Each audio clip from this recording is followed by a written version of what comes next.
আসসালামু আলাইকুম। আজ আপনাদের সামনে একটা ভিডিও নিয়ে আসলাম প্রকৃতির কিছু দৃশ্য। বিকালবেলা গ্রামের অনেক সুন্দর দৃশ্য দেখা যায়। হুম, একটু শেয়ার করার জন্য আজ আসলাম লাইভে।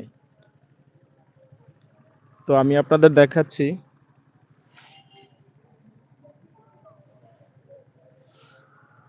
এগুলো হচ্ছে ধানের জালা বলে, জালা যা মানুষ ইরিদানে চাষ করার জন্য আগে প্রস্তুত করতে হয়। খুব ভালো লাগে। আসলে একসময় মানুষ কৃষি নির্ভরশীল দেশ আমাদের বাংলাদেশ। প্রত্যেকটা মানুষই কৃষিকাজ করে তার ভিত্তিটা গড়েছে।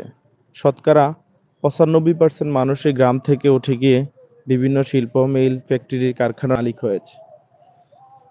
তো কৃষি সমাজ, আমরা কৃষি প্রধান দেশ। সবাই যারা কৃষির সাথে জড়িত তাদেরকে যাতে ভালোবাসি, তাদেরকে সবসময় যাতে সেলুট জানাই। দেখেন, অনেক সুন্দর লাগে গ্রামের দৃশ্যগুলো, খুব ভালো লাগে।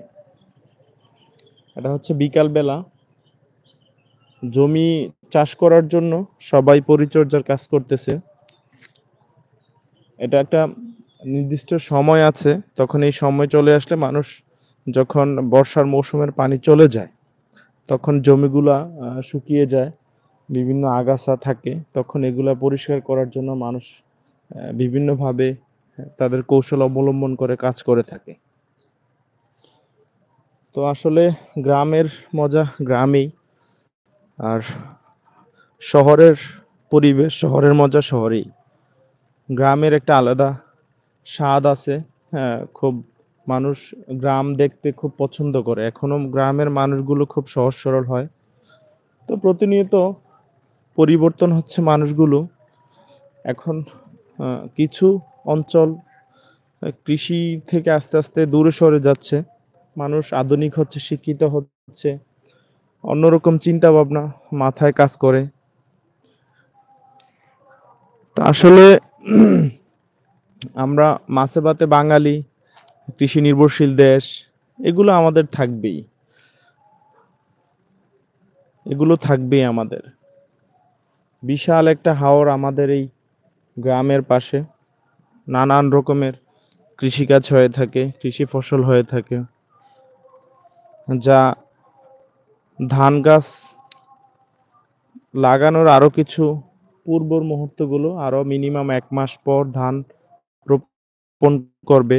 তখন এগুলো আবার আস্তে আস্তে আহ, ধান আসলে তখন বৈশাখের শেষের দিকে এই ধান থেকে চাউল হয়ে আমাদের সারা বাংলাদেশ বিভিন্ন অঞ্চলে ছড়িয়ে পড়ে, যা আমরা শহরের মানুষগুলো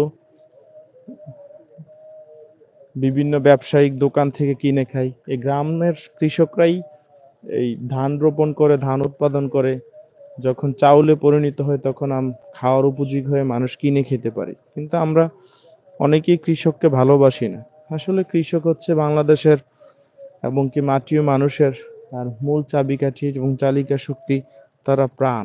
একটা দেশ সৌন্দর্য করার জন্য তাদের অনেক অবদান থাকে। তো দোয়া করবেন, আর কৃষককে ভালোবাসবেন, গ্রামের মানুষদের ভালোবাসবেন। যদি ভিডিওটি ভালো লাগে একটি লাইক কমেন্ট করে যাবেন। আসসালামু আলাইকুম।